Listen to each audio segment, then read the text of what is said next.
Another cup of Maxwell House coffee, George? Sure. Pour me a cup, Gracie. Maxwell House is always good to the last drop. And that drop's good, too. Yes, it's Maxwell House Coffee Time, starring George Burns and Gracie Allen.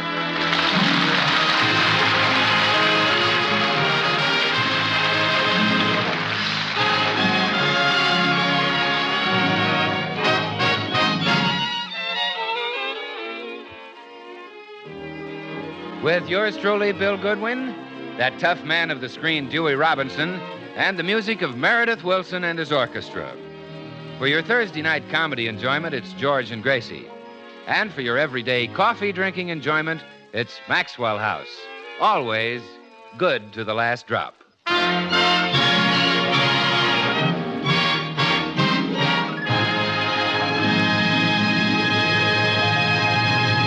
It's morning in the Burns home, and as George comes down to breakfast, he is greeted by a very excited Gracie. Oh, George, did you hear the news? Hurry and get packed. We're leaving for Paris. What? We're going to the peace conference in Paris. I just heard it on the radio. Gracie, The newscaster said the fate of the world might depend upon the Paris meeting of Burns and Allen. I heard the radio in the bedroom. The man didn't say Burns and Allen. He said Burns and Stalin.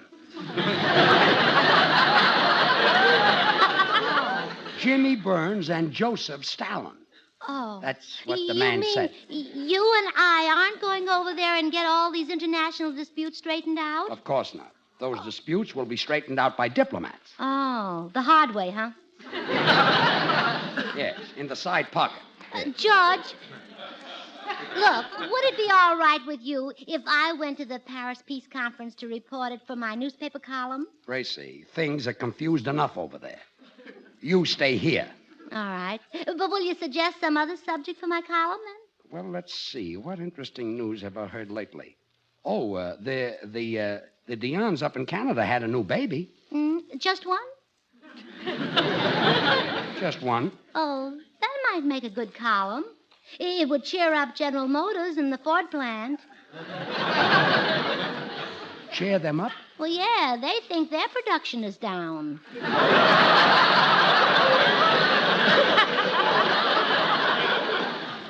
I'd forget that item. Let's look through the newspaper. Oh, don't bother, dear. I'll just do a simple column explaining atomic energy or something. Atomic energy. How would you explain atomic energy? Well, let's look through the newspaper. Yes, I thought so, yes. Why don't you do a column about the crime wave? The crime wave? Yeah, the paper is full of it. Here's a story about a holdup in a used car lot. Oh, George, that's not news. That happens every time they sell one.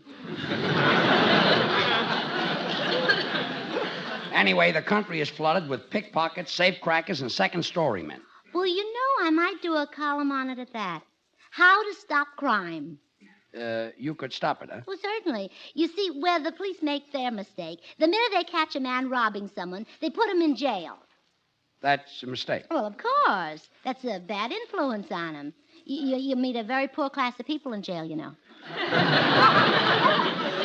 I imagine you do, yes. Mm-hmm. What that man needs is a home, the companionship of good, honest people. I think every American family should adopt a burglar. Gracie. If we did, we'd all have less to worry about. We certainly would. Much less. I'm glad you agree. I'll go right Gracie, down to I the jail. don't agree.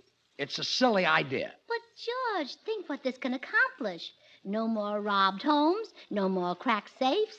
And I'll be a heroine. Forget it. It'll be me against crime. Gracie Allen versus the crack safe. An even match if I ever heard one. I'm going to my office. Now forget this idea, and that's an order.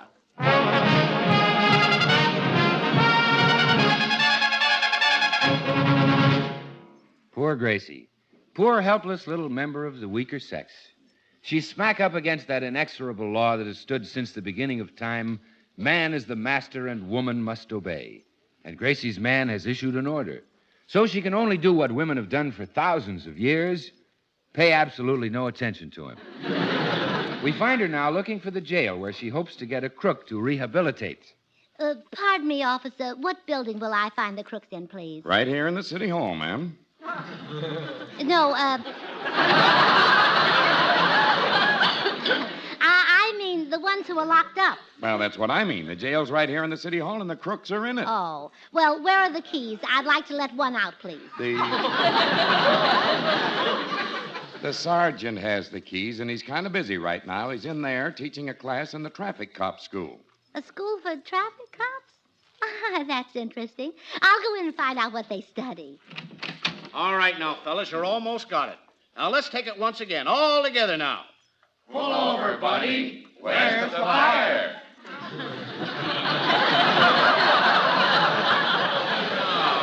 That's not nasty enough. Try to remember you're talking to a taxpayer. Now, once again now, and put some feeling into it. Pull over, buddy. Where's the fire?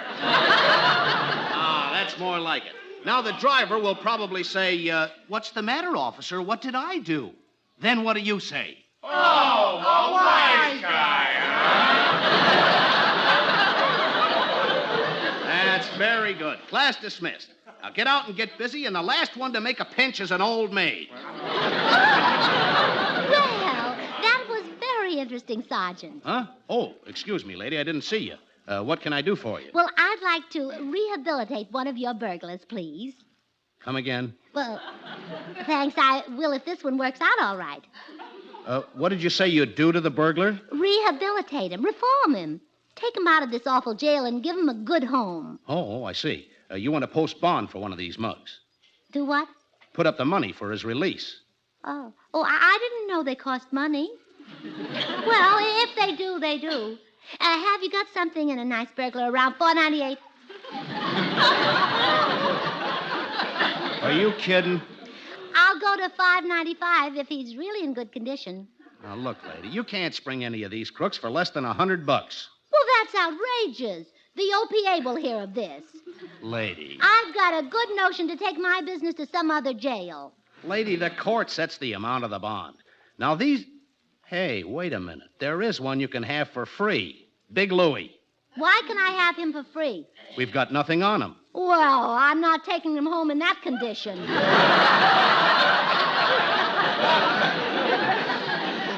Lady, we've got no evidence against him. We know he's the biggest crook in 7 states, but we picked him up as a vagrant. Oh, well, all right, I'll take him. Okay, but let me warn you, Big Louie is a mighty tough gorilla. He is? Well, maybe I better start with a man then, huh? Yes. Hey, Louie, this dame wants to see you. Okay, I'm coming. I'll leave you two alone. These dames are crazy. You want to see me, lady? Well, yes, I want to get you out of here. You see, I'm interested in crime. Me too. Say, let's work together. Oh, that's the spirit. Cooperation. I say all you need is a chance. That's all. Just one good chance. Now, my idea is to place you in a nice home. A home where you'll be surrounded by good books, good paintings, and music. Oh, now we're getting somewhere. Inside job, huh? Well, mostly inside, yes. Okay. Now, with valuable books and stuff, we'll need a fence. Oh, I've got a fence. A good one? No, the best there is. Oh, that must be Shady John. No, it's white picket. White picket. Must be a new one. Well, fairly new, yes. Now, here's the address, Louie. Have a shave and get all cleaned up, and I'll expect you around dinner time. Oh, will you be there? Oh, certainly. We're going to work together. Goodbye, Louie. See you for dinner. Okay, babe. Only just one thing. Let's keep this quiet. You see, I'm on the lam. Well, that's nothing to be ashamed of. We've been on it ever since the ceiling went back on beef. Goodbye, Louie.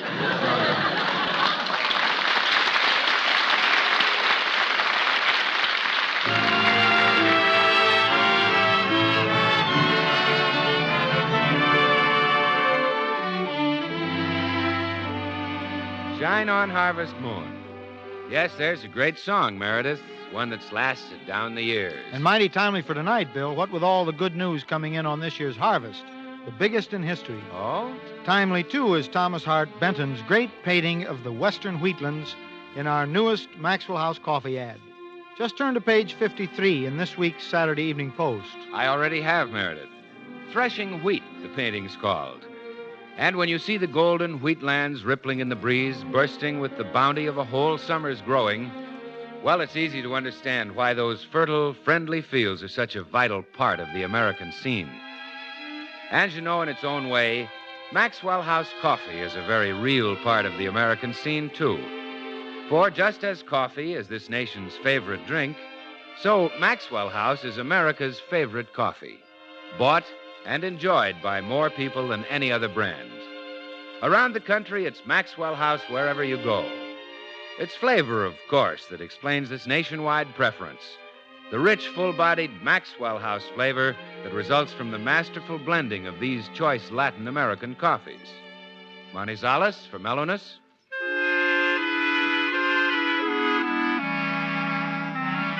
Medellins for richness.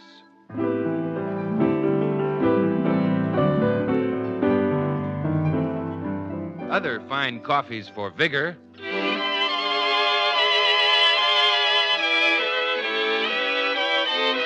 And Bucaramangas for full body.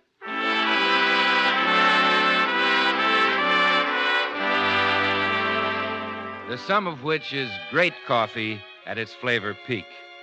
So, friends, why not enjoy the best in deep-down coffee drinking pleasure? You can at only a fraction of a penny more per cup than you'd pay for the cheapest coffee sold. Just say Maxwell House Coffee. Always good to the last drop.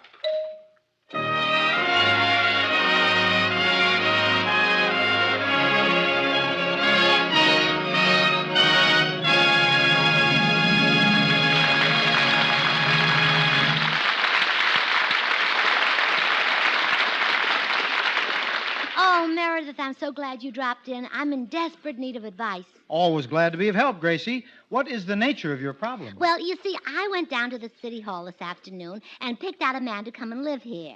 His name is Big Louie. Gee, Willikers, do you think you like him better than Short George? Oh, Meredith, you don't understand. I'm not going to marry Big Louie. I'm going to reform him. He's a burglar. Oh, I have a brand new theory that will absolutely eliminate crime. bully for you, Gracie. I'm convinced that if we can eliminate crime, we'll have far fewer criminals. My thought exactly. But George is too old-fashioned to accept my new theory. A stick in the mud, huh? Oh, yes. He's distrustful of all modern things, even his electric razor. He doesn't think he can shave with it? No, he doesn't think I can peel potatoes with it. Every new progressive thing I try to do, he blocks it. Now he's blocking my theory to eliminate crime. How so? Oh, he has a silly prejudice against keeping a burglar in the house. See, no vision. And vision is very important. You're right, Gracie. If it hadn't been for the vision of that great inventor, Fulton, we'd have had no steamboat. For sure. And if it hadn't been for the vision of that great architect Jackson, we'd have had no stone walls.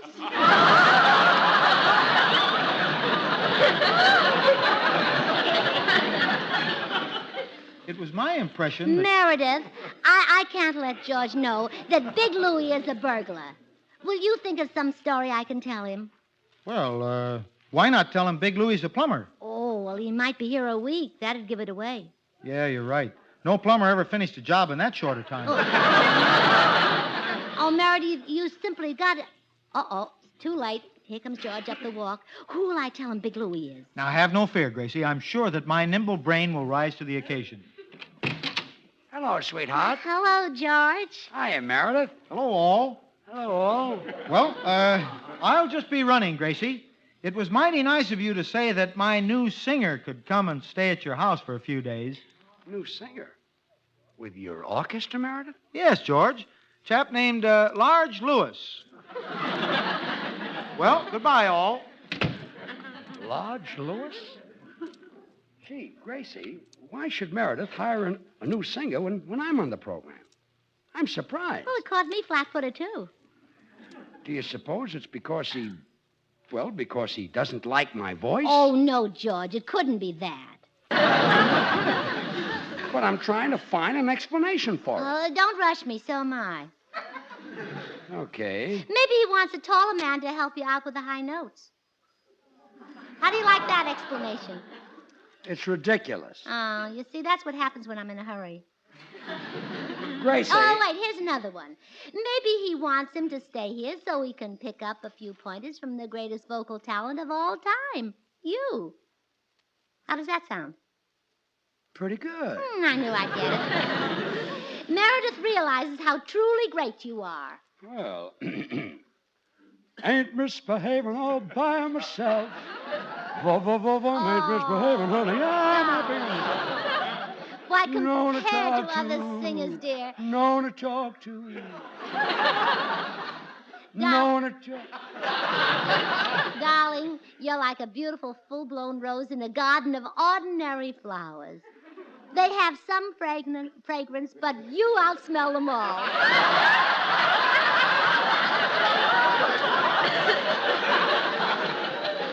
Known to talk to. Thanks. Sing some more, George. Share the wealth that's stored up inside of you. Oh, Gracie. Oh, please, George. Open the slot machine of your mouth. And pay me off with a jackpot of melody.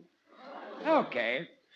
Ain't misbehaving, honey, all by myself. Oh, you top sugar throat. Oh, am I? Yes.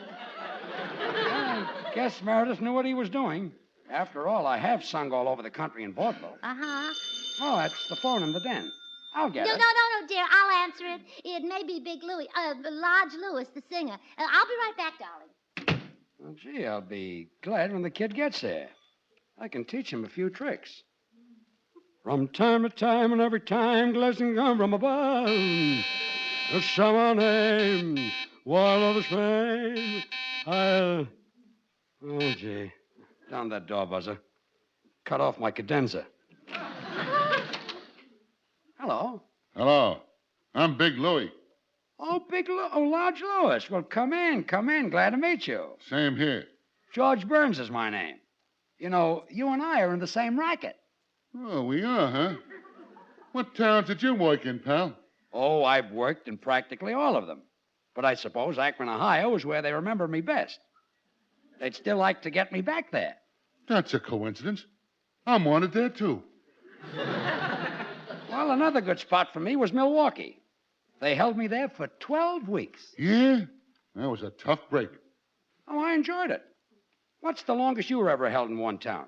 Well, I did 3 years in Atlanta. Hey, you really weren't solid. That solid I don't like to be in. They threw the book at me in Atlanta. Never had that happen. But I stopped a few tomatoes in Kansas City. Still, I can't complain. That's where I got my big break. A big New York booker came to see me, and I murdered him. Knocked off a bookie, huh? I really killed him. Gee, imagine a little guy like you killing people. I don't get it. Well, I'll show you how I did it. From time to time and every clime, blessings come from above. Now I get it. Huh? That technique would kill anybody. Thanks. Do you work solo, or are you teamed up with somebody? Solo? I teamed up with a guy once, but he turned out to be a squealer. Yeah, I hate those tenors, too. You sing baritone, don't you? Who's talking about singing? We are. Aren't you a singer? No, I'm a burglar. Your wife came to the jail and sprung me this afternoon. So that's it. Gracie, come in here. Yes, dear. Did you? Oh. I want to talk to you, Gracie. But she just left to visit some friends in Ireland. Come back here. So you went ahead with your crazy crime idea anyhow? Well, yes, dear. He's an awfully nice burglar, and I'm sure we can help him. Help him, phooey. I'll bounce him out of here on his ear. You're gonna do what? I'm going to help you. That's more like it.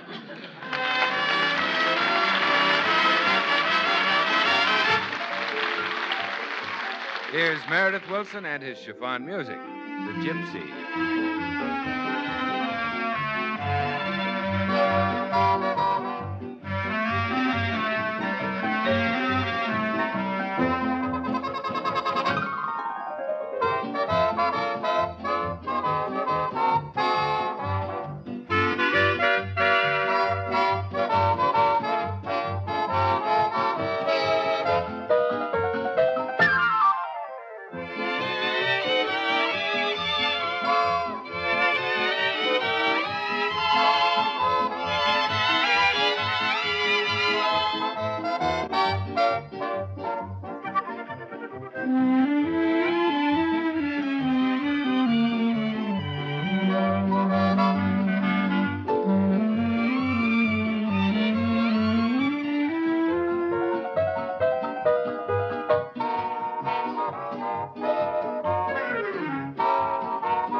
Gracie, listen to reason. We can't let Big Louie stay here. He'll steal us out of house and home. Oh, George, will you calm down? I'm going to rehabilitate the man, expose him to culture. But already the big ape has taken my ties, my cufflinks, my stick pin, my belts, and my shirts. Even swiped my shoelaces. Well, darling, isn't that a small sacrifice to make for progress? This is an experiment that may benefit all mankind. Think of yourself as a pasteur. Well, I don't mind being a pasteur, but tell Louie to stop grazing on me. Well, wait till the culture starts to work. I'll introduce him to Bach and Brahms and Shakespeare. Gracie, he'll never be an honest man. Oh, how easily you pessimists give up. They said there'd never be electric refrigerators. They said there'd never be vacuum cleaners. They said there'd never be electric washing machines. But today, oh, come to think of it, that's a pretty poor argument, isn't it? Certainly is. Well, anyway, try to remember this is 1946. Don't be so backward. I still... Come in. Hi, Burnses. What goes on? Oh, we're having a little argument, Bill. How come? Oh, George is still living in the 1890s. Well, you can't blame him, Gracie. Those were the best years of his life.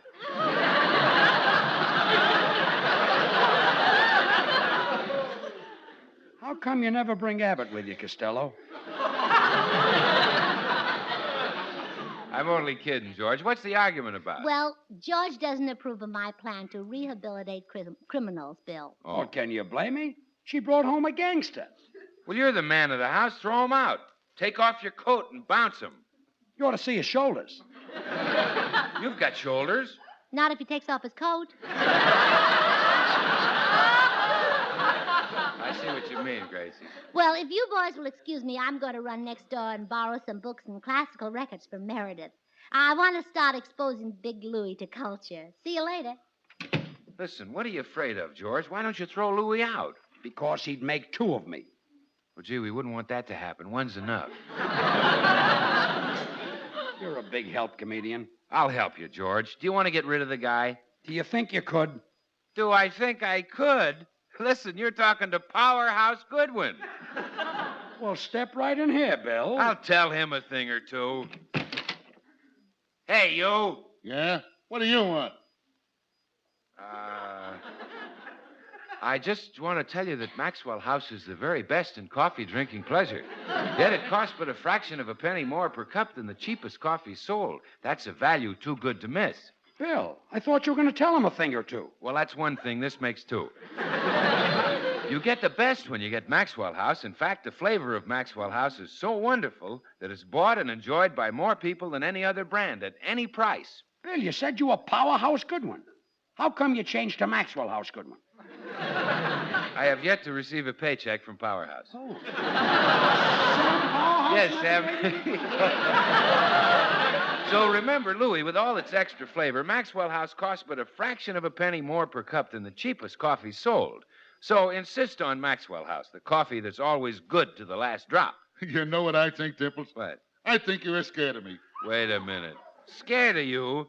Listen, I could lick you with one hand tied behind me. Yeah? I could tear you limb from limb. Yeah? I could crush you to a pulp, just as I crush an orange with a single squeeze. I'd like to see you do it. Okay, bring me an orange. Oh, this is fine. Well, here I am with the culture. George, would you and Bill leave us alone, please? Come on, Bill. Let's Okay, go. George. Now, all right, Louie, we're ready to start on our little job. Swell.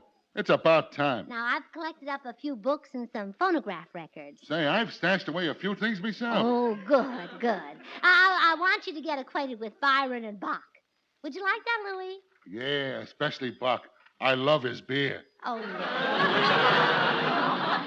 Bach is a great composer. Please don't let anyone hear you say he makes beer. No? No, I'm sure he doesn't want it known. Now, in addition to Byron and Bach, I'll introduce you to Shakespeare and Tennyson, Franz Schubert, and Charles Dickens. Don't you think we're cutting in too many guys on this? Oh, no. The more the better. Now, you sit down here in this easy chair, and I'll put some Schubert records on to play. Oh, Louie, you're going to love this culture.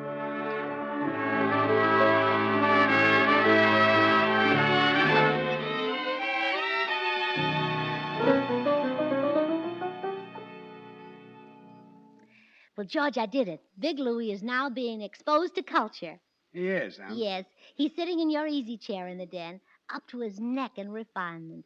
Oriental rugs on the floor, pictures on the wall, books in his lap, and Schubert on the radio. Soon he'll be a changed man. How can you tell if he changes? Well, I took care of that. I left a dime lying on the table beside him. And if he doesn't take that dime, it means that he is reformed. I'll believe it when I see it. All right, we'll see it now. We'll look in the desk. Oh, my goodness. He's gone. And my easy chair is going with him. And the rugs are gone. The books are gone. The pictures are gone. The radio is Oh, George, my theory was right. He's reformed. gone. Reformed? He didn't take the dime. Well, we're set.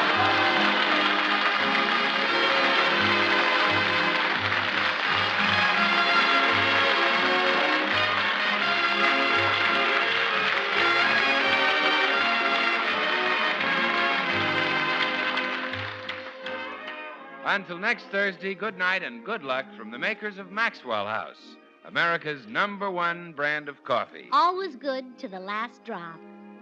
Well, Gracie, I hope this taught you that you can't reform a crook with culture. It certainly did, George. I'll use psychology on the next one I bring home. I'll just let him steal all he wants.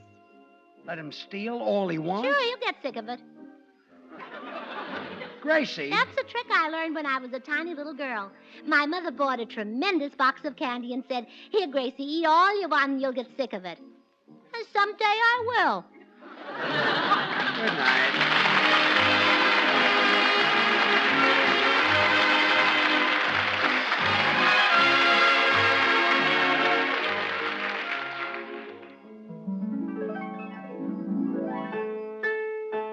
It can't be the same if it ain't got that name. Get Bird's Eye Frosted Foods. Say, folks, have you tried Bird's Eye grapefruit segments? Well, don't miss them. Here's orchard fresh, tree-ripened grapefruit ready to serve, and already sweetened to save you sugar. There's plenty of Bird's Eye grapefruit segments in the store. Get some tomorrow, but look for the Bird's Eye name on the box. Remember, get Bird's Eye and you get the best.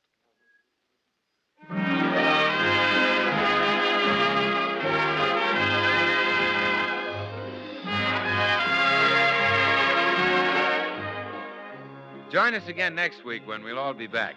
George Burns, Gracie Allen, Meredith Wilson and his orchestra, and yours truly, Bill Goodwin. The George Burns and Gracie Allen Show is written by Paul Henning and Keith Fowler.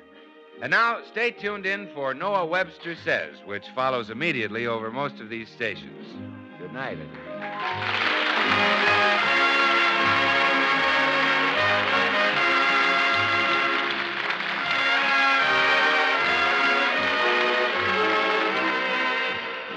This is NBC, the national broadcasting company.